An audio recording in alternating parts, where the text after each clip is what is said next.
ఫరో వారిని చూసి మీ వృత్తి ఏంటి అని అడగగా వారు, నీ దాసులమైన మేము మా పూర్వీకులు గొర్రెల కాపరులమని, కనాన్లో కరువు భారంగా ఉన్నందున నీ దాసులకు కలిగిన మందకు మేత లేదు కాబట్టి ఈ దేశంలో కొంతకాలం ఉండడానికి వచ్చామని ఫరోతో చెప్తారు. కాబట్టి గోషేనులో నీ దాసులు నివసించడానికి అనుమతి ఇవ్వండి అని ఫరోను అడుగుతారు. ఫరో యోసేపును చూసి, నీ తండ్రి నీ సహోదరులు నీ దగ్గరికి వచ్చారు. ఈ ఐగుప్తు నీ ముందు ఉంది. ఈ దేశంలో మంచి ప్రదేశంలో నీ తండ్రిని నీ సహోదరులను ఉంచు. గోషేన్లో వారు నివసించవచ్చు అని చెప్తారు. తర్వాత యోసేపు యాకోబును ఫరో సముఖంకు తీసుకొని వచ్చాక యాకోబు ఫరోను దీవించి అక్కడి నుండి వెళ్ళిపోతాడు. ఫరో ఆజ్ఞాపించినట్లు యోసేపు తన తండ్రిని తన సహోదరులను ఐగుప్తు దేశంలో నివసింపచేశాడు.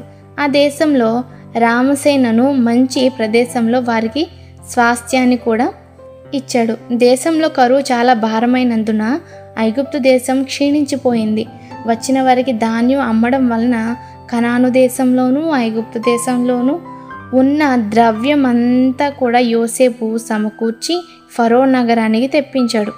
ఐగుప్తులోను కనానులోను ద్రవ్యం అయిపోయాక ఐగుప్తు ప్రజలు మాకు ధాన్యం కావాలని యోసేపు దగ్గరికి వస్తారు. వారు వచ్చి మాకు ఆహారం ఇవ్వండి, మీ సముఖమందు మేము చావనేలా, ద్రవ్యం మొత్తం అయిపోయింది కదా అని అన్నారు. అందుకు యోసేపు, మీ పశువులు ఇవ్వండి, ద్రవ్యం లేకపోతే మీ పశువులకు తగినంత ధాన్యం ఇస్తాను అని చెప్తాడు. కాబట్టి వారు తమ పశువులను యోసేపు దగ్గరకు తీసుకొస్తారు.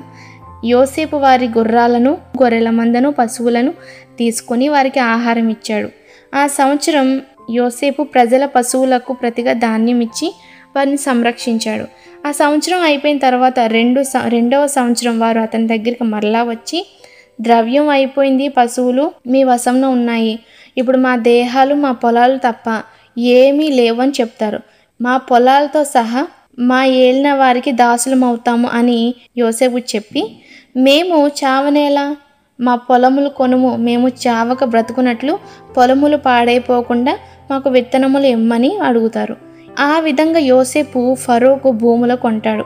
యోసేపు ఐగుప్తు పొలిమేర ఈ చివరి నుండి ఆ చివరి వరకు ప్రజలను ఊళ్ళలోనికి రప్పిస్తాడు. యాజకుల భూమి మాత్రమే అతడు కొనలేదు.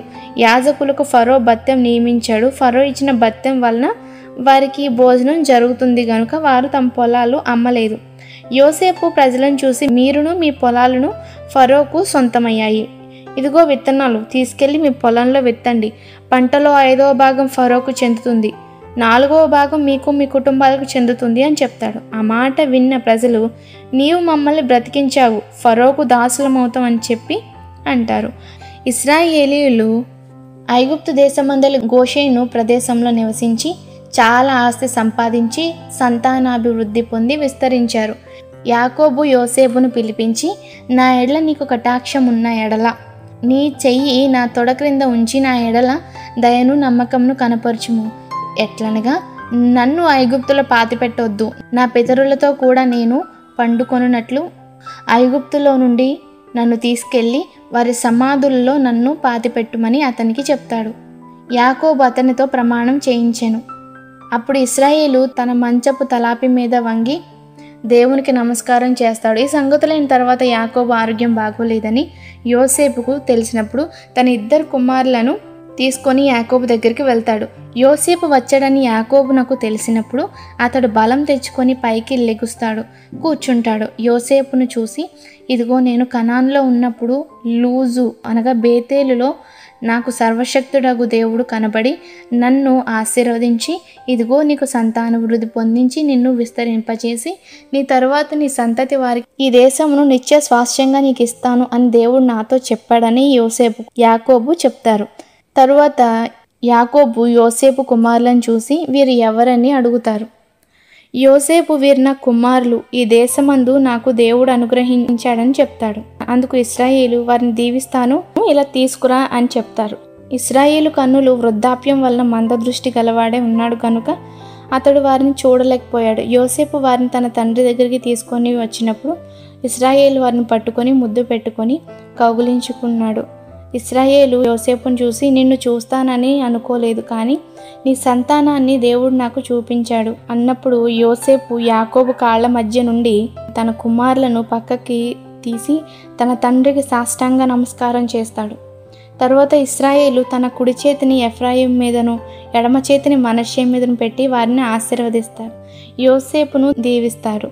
యాకోబు యొక్క కుడి చేయి ఎఫ్రాయిము తల మీద పెట్టగా అది చూచినప్పుడు యోసేపునకు అంత ఇష్టం లేకపోయాను. కాబట్టి అతడు తన తండ్రి చెయ్యి ఎఫ్రాయిం మీద నుండి ఎత్తి, అలా కాదు తండ్రి, ఎఫ్రాయిము చిన్నవాడు, మనష్షే పెద్దవాడు అని చెప్పగా యాకోబు యోసేపును చూసి, నా కుమారుడు, అది నాకు తెలియను అని చెప్తాడు. తర్వాత ఇదిగో నేను చనిపోవచ్చున్నాను, నీ సహోదరుల కంటే ఎక్కువ భాగం నీకు ఇచ్చాను, అది నా కత్తితోనూ నా విల్లుతోనూ నేను అమోరీల దగ్గర తీసుకుంటేనని చెప్తాడు.